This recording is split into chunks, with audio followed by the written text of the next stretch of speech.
Joining us now is retired astronaut José Hernández. José, how often does this happen where you're all seat belted in for several hours, ready to go in your suit, and they say, never mind?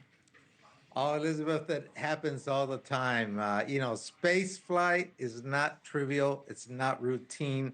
Lots of things can go wrong. Right now, we hear it's a ground issue. There's a next opportunity next Thursday. I tell you, I went on our ship twice, suited up, just like these gentlemen are right there, my colleagues. You see them there, all suited up, ready to go. And for some reason, the first time it was weather. Another one was a fuel valve sensor that was gone bad. So this is typical. This is very typical. And our buddies, our astronauts, Butch Wilmore and Sonny Williams, have been up there for 8 months, a little over 8 months now. So I think 1 or 2 days is not going to make that much of a difference. What does this mean when we hear it's a ground hydraulic issue? Do you have any idea what all the different things that might be? It could be when the rocket takes off, the tower is pulled back, and they probably use hydraulic systems to push something that heavy to tilt it or push it back, and that could be very well something that. So that sounds minor, though. Yeah, it's something minor. I don't think it's anything big, and I think they're going to be able to make tomorrow's launch window in the evening. All right, so we're looking at a live shot of these astronauts. It looks like they're having some fun, relaxing while they get the go-ahead. What happens next? Like, how long do they have to sit there inside this rocket that we now know is not going to be taking off tonight? Well, SpaceX is a little different than when the shuttles were. I remember when the shuttles were, you wanted to launch because, first of all, you keep yourself hydrated. And of course, that means pretty soon you're going to need to use the restroom. And when things get canceled, it's only 8.5 minutes up into space, and you could unbuckle and activate the restroom and use the restroom. Whereas if you get grounded like these guys are, you're going to be there for another 2 or 3 hours, and you're holding it, and it's very uncomfortable. So it's almost better off you just launch. Okay, I think we learned a lot more personal information than maybe we were wondering. Sure. Let me ask you something. You did ask. Yes, and you will let us know. Yes.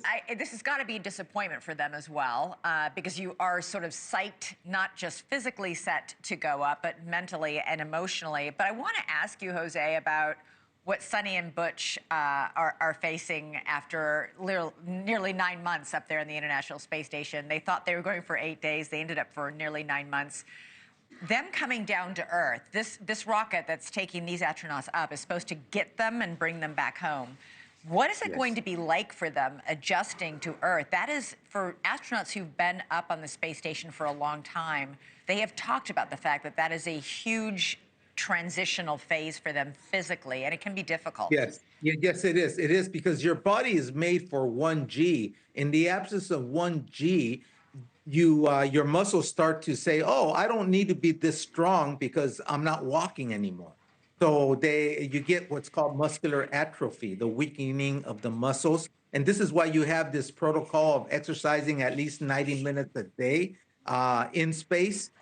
Then you also have a bone density loss. You lose about 1% bone density for every month you're up there in space. It recombines when you come home, but you still have to go through this therapy, physical therapy of at least 2 months. Some of the astronauts, I would say most of them that are gone for 3 months or more, or up in space for 3 months or more, sometimes can't even walk. They have to be taken out lying down in a bed, in a gurney.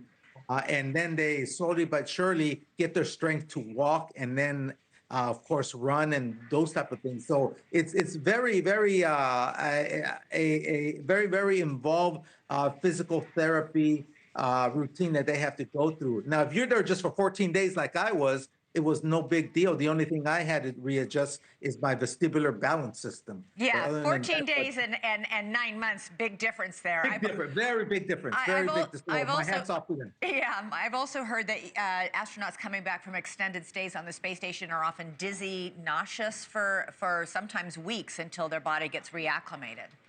Yes, I mean, because it's a big change. They've been up there for such a long time.